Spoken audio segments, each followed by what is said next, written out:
Hi అండి, నేను మీ సాజిదాని. Welcome back to Sajida channel. ఇవాళ బ్రేక్ఫాస్ట్ వచ్చి రాత్రి మిగిలిన అన్నంతో తాలింపు అన్నం వేసుకుందాం.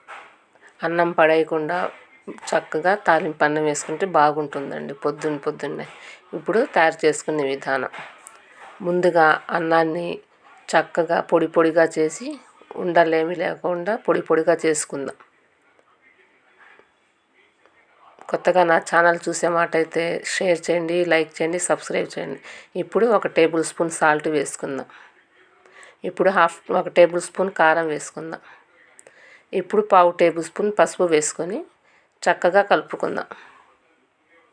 చూసారా, ఈ విధంగా కలుపుకుందాం. ఇప్పుడు ఒక ప్యాన్ పెట్టుకొని 2 టేబుల్ స్పూన్ల ఆయిల్ వేసుకొని వేడి అయ్యాక 1 ఉల్లిపాయ, 2-3 పచ్చిమిరపకాయలు, 2 రెబ్బల కరివేపాకు వేసుకొని ఫ్రై చేసుకుందాం.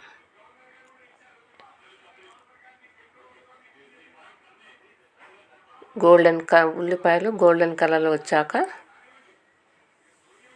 చూడండి, ఎంత వైట్గానే ఉన్నాయి, కానీ అట్లానే ఉన్నప్పుడే మనం అల్లం వెల్లుల్లిపాయ పేస్ట్ వేసుకుందాం.